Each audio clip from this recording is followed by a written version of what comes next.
Before October 7th, no one believed it could have happened.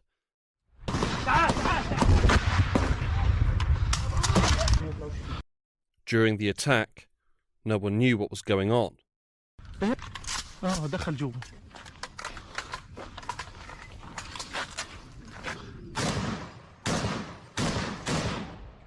Afterwards, they couldn't believe what had just occurred.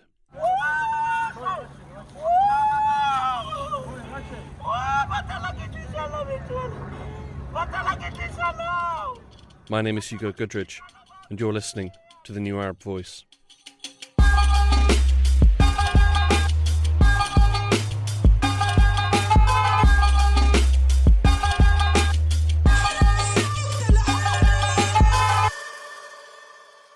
The cross-border attack by Hamas was a deadly and historic event.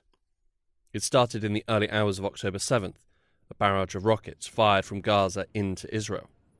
News agency AFP reported that the rockets came from multiple locations and were fired continuously for half an hour. In southern Israel, sirens sounded and police warned citizens to stay near bomb shelters. Less than an hour later, the Israeli army reported that a, quote, number of terrorists had infiltrated into Israel. They warned residents to stay in their homes. Shortly after the warning from the Israeli army, the military wing of Hamas released a statement. It read, "We decided to put an end to all the crimes of the occupation. Their time for rampaging without being held accountable is over. We announced Operation Al-Aqsa Flood, and we fired, in the first strike of 20 minutes, more than 5,000 rockets." As the attack continued to unfold, Israel's defense minister, Yoav Gallant, issued an address and a warning, telling Hamas they had made a grave mistake and that, quote, "the state of Israel will win this war," end quote. A subsequent statement by the Israeli army's spokesperson explained that they were facing an attack by land, sea and air. By 1 p.m. on October the 7th, emergency medical services reported that 22 people had been shot dead. That number would quickly rise to 40, with at least 779 injured. As news of the attack spread around the globe, world leaders expressed their shock, with many declaring that Israel has the right to defend itself. President of the European Commission Ursula von der Leyen addressed an audience in Bordeaux, France. Je condamne avec la plus grande fermeté. I condemn in the strongest possible terms the senseless attack by Hamas on Israel. This violence is neither a political solution nor an act of bravery. It is pure terrorism, and Israel has the right to defend itself. The European Union stands shoulder to shoulder with Israel. And, dear friends, this ordeal is yet another in the long list of challenges we overcome together. With the attack continuing, Israel launched airstrikes against Gaza. By 4:20 p.m, the Palestinian Ministry of Health reported that 198 people had been killed and over 1,600 injured. Hamas chief Ismail Haniyeh appeared on Al-Aqsa television. أنتم اليوم على موعد مع النصر العظيم والفتح المبين. He declared that they're on the verge of a great victory.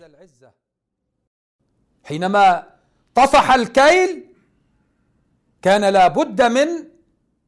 As the evening drew in on the 7th, the Israeli army spokesperson conceded that hundreds of Hamas fighters had broken out of Gaza and remained inside Israel. The death toll from the attack jumps to over 200. That evening, flanked by Israeli flags, Prime Minister Benjamin Netanyahu addressed the nation on television.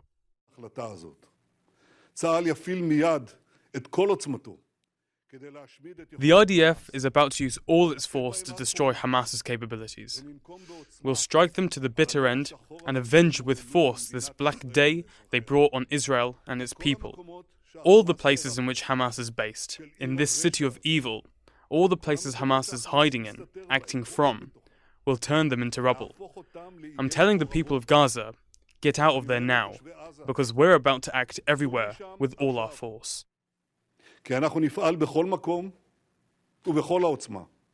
By the end of the first day, reports said that more than 200 civilians had been killed. Overnight, Israel continues to pound Gaza from the sky. And by morning, Palestinian health officials report that the death toll in Gaza has risen to 313.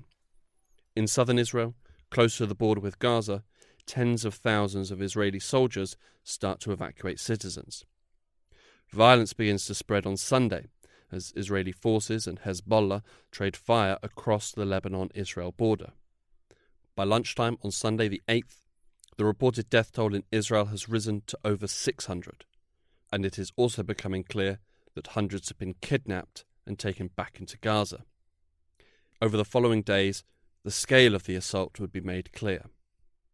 In total, at least 1,400 Israelis were killed, including 1,033 civilians. Some were shot in their homes, others had their hands bound before they were executed. Men, women, and children of all ages were targeted. In one of the biggest losses of life, at least 260 revelers at the Supernova Music Festival, just a few miles from the border with Gaza, were gunned down. Additionally, 200 Israelis were snatched by Hamas fighters, fate unknown. The events of October 7th were an appalling crime. The targeting of civilians is unacceptable and classified as a war crime. When Netanyahu returned to Israeli television screens, it became very clear that they were determined to root out and destroy Hamas, even if they had to destroy the entirety of Gaza to do it.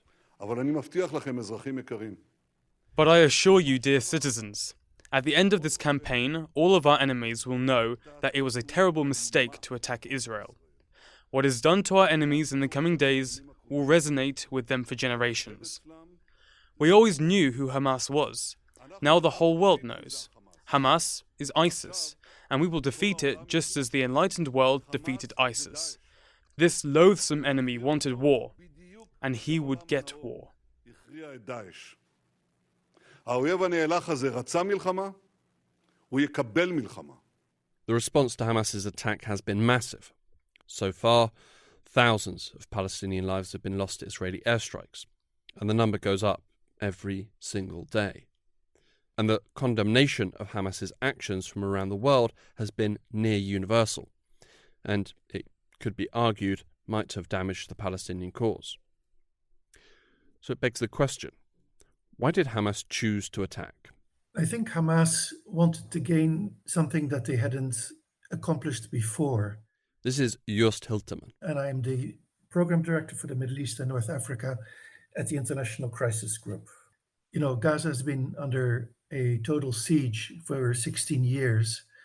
And during that period, Hamas had fought Israel on a number of occasions, each time hoping that the international community, such as it is, would pay attention to the plight of ordinary Palestinians in Gaza. You know, it's a small enclave of 2.3 million people.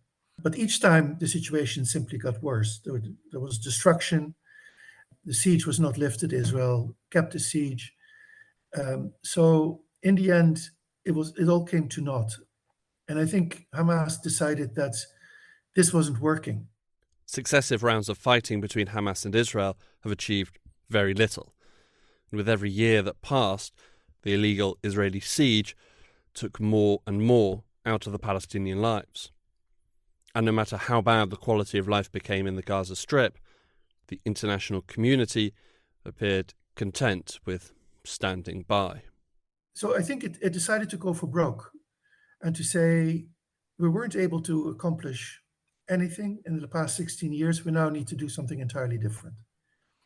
And the only way we can succeed is by doing something very bold and breaking through the fence, going into Israel, catch them unawares. I think they were much more successful maybe than they had expected themselves. During their recent attack, Hamas fighters were able to travel for several miles from the Gaza border fence and were able to hold some villages for a number of days before the Israeli military were able to re-establish control. A massacre ensued. I don't know if it was planned, but it certainly happened. the Israeli reaction would have been strong even without the massacre. Just the fact that Hamas broke into Israel would have produced a very strong Israeli response, because one way or another, it would have shattered their sense of security. With the massacre, it was worse, but all the same, I think Hamas got what it expected, which was a massive Israeli response. This is not Hamas's first rodeo, and they were more than aware of what the Israeli response would look like and the price that would be paid, and is being paid, by the citizens of Gaza. But it also expects that Israel may not achieve that objective, and that before that happens, before it can militarily defeat Hamas, and Hamas is very well dug in, the destruction of Gaza would be so extensive that Western allies, friends of Israel, would intervene and put a halt to the fighting, and then come up with a solution, because Hamas has made it already clear for years that it doesn't want to govern Gaza. So if it will not govern Gaza, who will? I think it put a conundrum in front of Israel. It's up to you. You are the occupying power. You decide. And it puts a conundrum for the international community as well. And the outcome is impossible to predict now, but I think that's where we are today.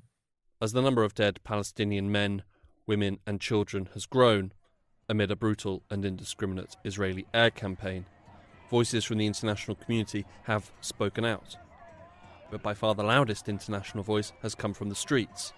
Protesters calling for an end to the Israeli bombing of civilians have attracted hundreds of thousands.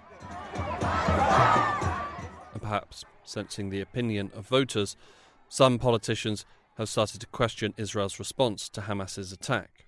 But any attempt to push back against the worst excesses of Israel's response have been faced with the argument Israel has the right to self-defense. A reasonable right. But it really depends on what you think self-defense means.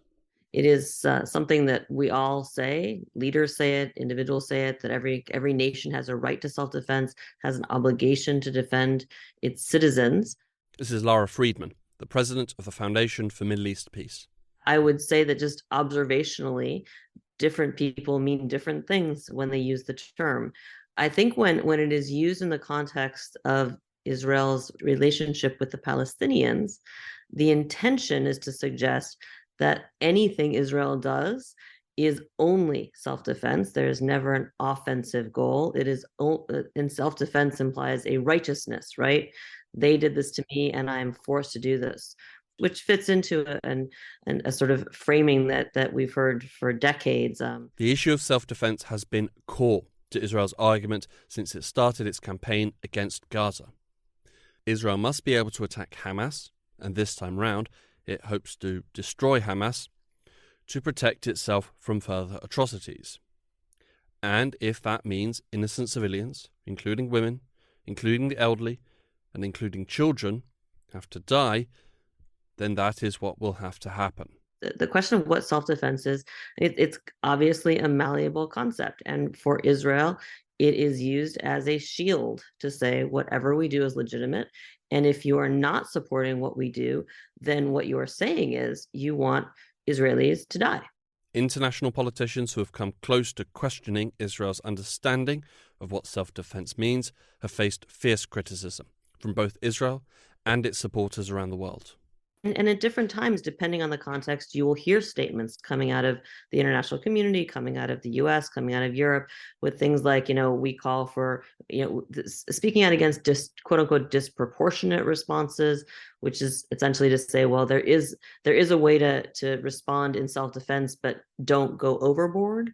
And at which point, generally, they are pilloried by Israeli officials and defenders of Israel for, again, saying you want Israelis to die. I think there's an awareness of what this linguistic tactic is, but there clearly isn't a willingness to stand up to it. The idea of what self-defense is a debate that will continue among legislators around the world. But inside Israel, angry questions are being asked as to why this quote-unquote self-defense is needed at all. How were Hamas able to pull off such an audacious and horrific attack? So it is quite remarkable that Hamas was able to keep this secret. They clearly used the segmentation approach where They operated with cells who were given certain instructions, but not given a date, and were just told to prepare for and to train for a certain operation. And each knew what kind of operation that was for themselves, but not the overall operation. Obviously, when you prepare a cell for breaking through the fence, then you know you're going to go into Israel. But not every aspect of it would have incorporated that. In any case, they were not aware of each other's operations necessarily. I don't know, I'm speculating because I don't have this knowledge from speaking to the actual planners. But if you look at it, that's what it looks like. Since the attack, it has been speculated that knowledge of the attack was kept secret from even the political wing of Hamas, who were only informed of it at the last minute.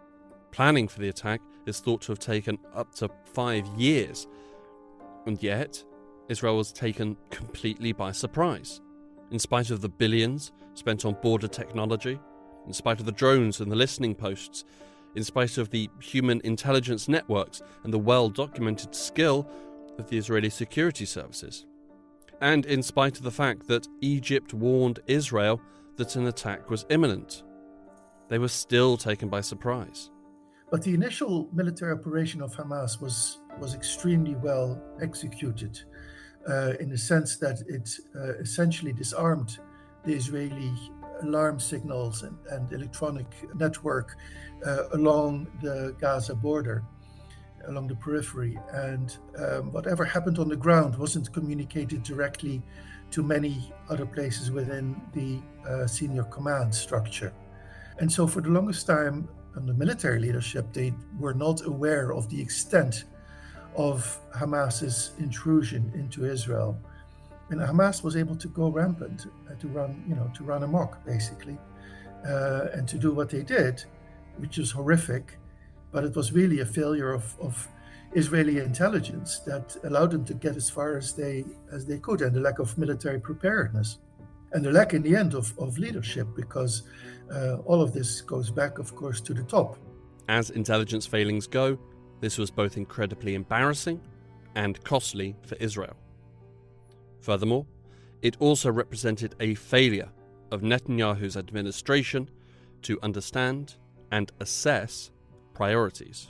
If it comes to Israeli priorities, the threat on the northern border is serious because Israel knows Hezbollah has tremendous military capabilities.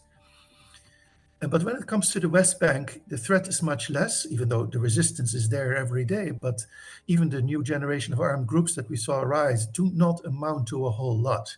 They cannot pose an existential threat to Israel.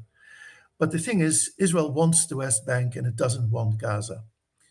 So Gaza, in a sense, because it was less important, also didn't need that kind of deployment. In the end, that was a mistake, clearly, because they didn't anticipate that Hamas could break the mold the way it did by breaking into Israel and then going on a rampage. But strategically, what matters to Israel is the West Bank and is the northern border, not Gaza. It's stuck with Gaza and it doesn't know what to do with it. Lara Friedman again. From an Israeli perspective, they came out of the blue. And I think for a lot of Palestinians, they came out of the blue, not because it's surprising that Hamas would engage in violence against Israel, in violent resistance, which they argue is their right to do, and not because there isn't some capacity. I mean, we've seen this with rounds of rockets coming out of Gaza, but I don't think anyone understood the capacity of Hamas to do this. This is beyond anything that they've ever done before. I don't think anyone understood how enfeebled Israel's defenses were, either because they became complacent and arrogant, or in part because they'd moved so much of their military into the West Bank to serve the settlement enterprise. But whatever the combination of reasons are, I mean, it was a surprise. It did come out of the blue in that sense. But perhaps it shouldn't have come as such a surprise.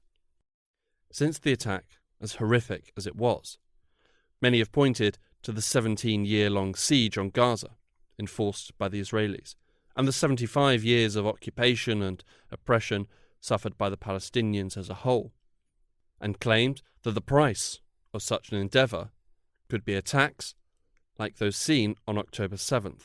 You cannot deprive a people not just of their rights and their dignity, but of any political horizon for achieving their rights, their dignity, their freedom, and deprive them of any means of promoting that. I keep seeing things on social media from people who are not steeped in Israel-Palestine saying, well, why don't the Palestinians, try nonviolence, like Mandela? And you just want to scratch your head. You're like, they've tried nonviolence for years. Israel, under Israeli rule, it's illegal for Palestinians to gather and hold nonviolent protests in the West Bank.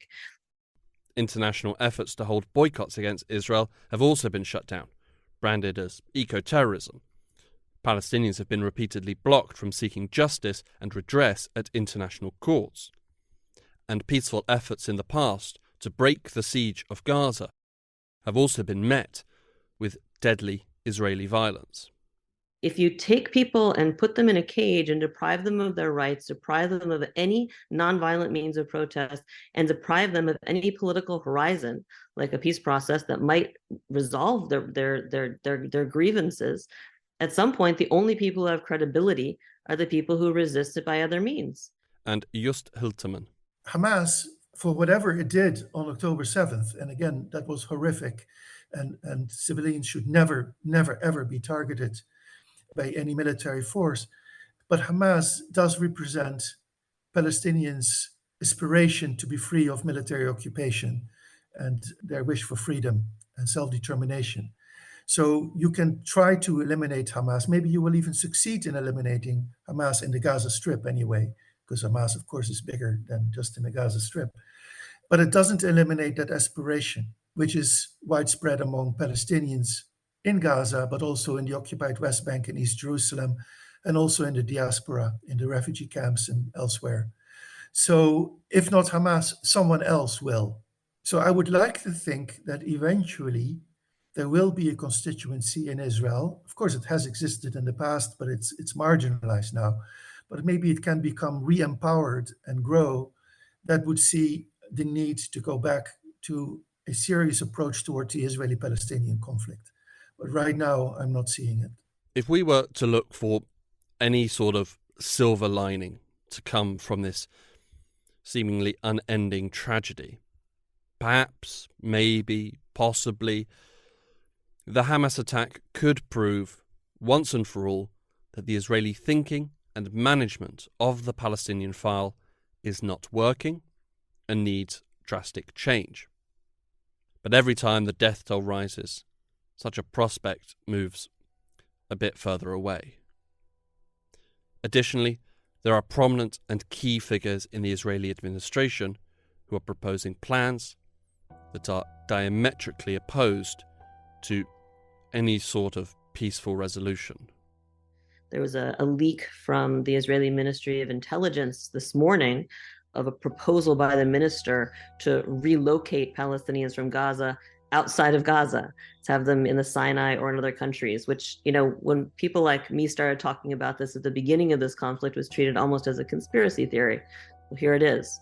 At this point, what we're talking about is an effort that looks like it is a deliberate effort at ethnic cleansing, which is a war crime. And on top of that, the dehumanization piece of it, it's ethnic cleansing accompanied by a blaming of the victims, such that at the end of this conflict, you will have another set of refugees, and you'll have had the world adopt the political framing, which basically says that their entire national cause is akin to ISIS or Nazis. The characterization of Hamas as ISIS, or even the Nazis, has been a common theme among Israeli government figures. But it's not by accident. When you understand that options like ethnic cleansing are being considered, you have to understand that this framing and the effort to dehumanize is part of a program of justification. The likening of Hamas to ISIS and Al-Qaeda and the Nazis right now in this context feels like a cynical ploy to open the door for Israel to have, again, carte blanche to use the same sort of tactics that were used against ISIS and Al-Qaeda by the international community, which involved war crimes against civilians in those contexts as well. And that's why I think so many of us have been so uncomfortable with this framing. It's a framing that sets the stage for exactly what Israel is doing now in Gaza, which is saying this evil is so great and it is so woven into the fabric of this whole land, this whole area, that, sorry, we have no choice but to kill thousands of civilians, including children, including the elderly, including women. We cannot distinguish. We have to basically destroy everything in order to defeat this enemy. And that framing is deeply problematic. It was problematic. It's worth pointing out that while both Hamas and ISIS are Islamic organisations, that's really where the similarities end, and they have for the longest time been opposed to each other. The effort by Israel to justify their actions in Gaza have even stretched beyond their borders. Israel has done a very powerful job framing Hamas's attack as an attack not against Israel and not an attack for any sort of national liberation reasons, but as an anti-Semitic attack against Jews. And the corollary to that is supporting Israel is the way you stand up to anti-Semitism, and criticizing Israel is ipso facto supporting anti-Semitism and supporting terrorism. And that's, I mean, that very simple framing, I think it is, appealing for people who are looking at something complicated and want a simple answer. But it's also saying, here is your roadmap to not get accused of being anti-Semites. And as we look at things today, where we're seeing a sort of McCarthyist backlash in all sorts of sectors against people who criticize Israel's conduct in Gaza right now, people losing their jobs, students being attacked. I mean, that framing is pretty powerful. Both the efforts to strip away any sense of a national struggle from the Palestinian people and dehumanize them as rabid animals, and brand those abroad who do not support their military campaign against Gaza as anti-Semites, all feed back into and seeks to bolster the previously mentioned Israeli argument of self-defense. All these efforts may well give the Israelis what they want in Gaza, but it will likely be too late to save Benjamin Netanyahu's political career. Well, if you listen to the debate in Israel today, I would say that the criticism of Netanyahu is fierce for two reasons. One is that he was in charge when the attack happened, and he had not anticipated it or the possibility of it even. And secondly, because he has not yet done what the military command is asking for, which is the start of a ground campaign. In other words, they see him as hesitant and overly cautious, when in fact what they are calling for is the elimination of Hamas, which in fact Netanyahu has called for, but is not, in their view, is not acting upon. On Wednesday night, Israeli forces did enter Gaza, but only temporarily, attacking a number of targets and then retreating. I do expect that once the dust settles, and sooner or later it must, that the knives will be out. And then we'll get back to a situation that was already the case before October 7th, where we had a deeply polarized Israeli society with Netanyahu and his far-right government pushing for a judicial coup, essentially, on one side, and much of the security establishment and a significant part of the population on the other side. And now they have an additional cause to battle for, which is that the leadership failed. Support for Netanyahu may be falling away inside Israel, but among his foreign allies, he can do no wrong, including war crimes. When it comes to calling out the war crimes that are being committed in the Gaza Strip by Israel right now, I think there is a clear political consideration. I mean, Israel has made absolutely clear what it intends to do. And, it has, in the United States at least, there's tremendous support in Congress.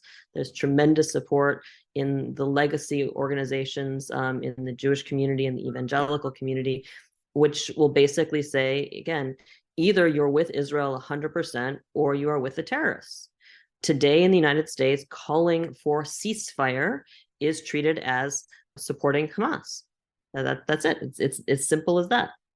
Today, there is a genuine fear that, if unleashed, the Israeli army could commit genocide in Gaza. At that point, when you're killing thousands of people, destroying all of their civilian infrastructure, depriving them of food, water, and electricity so that life is truly unlivable, their lives are threatened just by existing in that, by continuing to exist in that space, I don't know how that doesn't meet that bar of an ongoing genocide. I think we've crossed that point. I think we've passed incipient to, I think we're in a genocide here. And, from the perspective, again, as an observer, the fact that world leaders are not only not saying ceasefire, stop, pull back, don't do this, they're saying we are 100% behind you in doing what you're doing. Keep going. You have to root out this evil. That sure seems to cross the line. And it's not just world leaders, it's also the media. Following the horrors that unfolded on October 7th, it is understandable that emotions are running incredibly high in Israel. Among some lawmakers and parts of the population, there is a fervent desire for revenge and Palestinian blood. The current scope and indiscriminate nature of Israel's air campaign point to a nation that will not stop, no matter the cost. A cost that could be ethnic cleansing and genocide, which begs the question, who could stop them?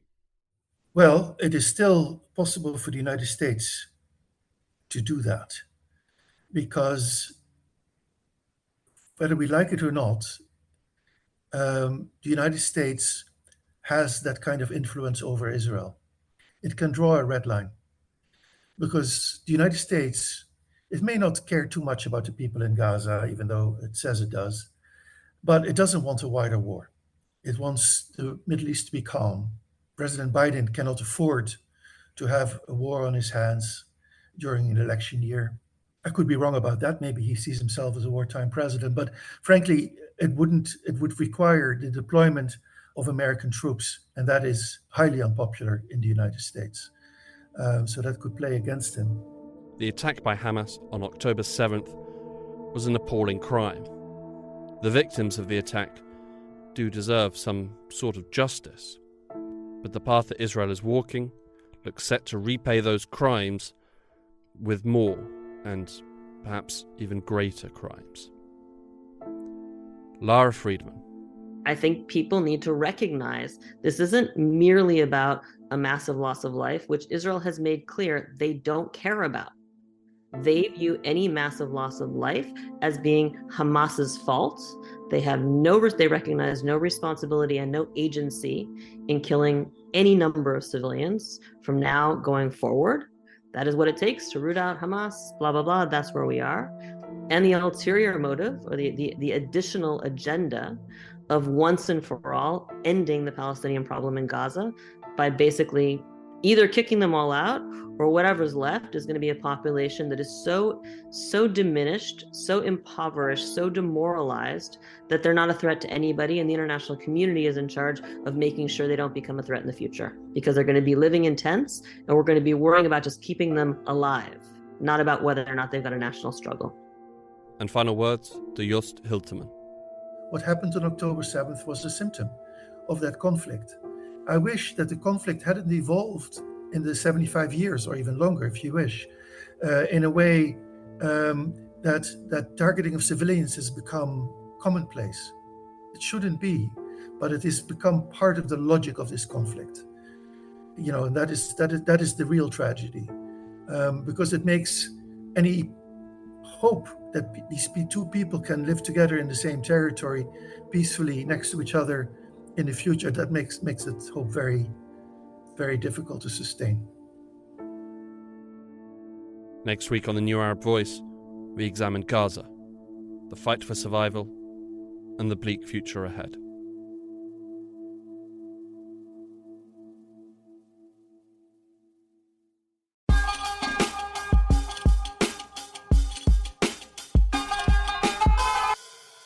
This episode of the New Arab Voice was written and produced by me, Hugo Goodridge. Our theme music was by Omar El-Fil.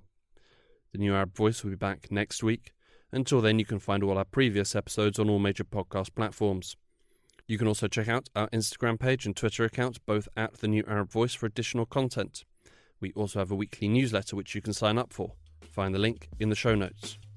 You can subscribe to the podcast so you never miss an episode, and you can also rate and review, which helps us spread the word.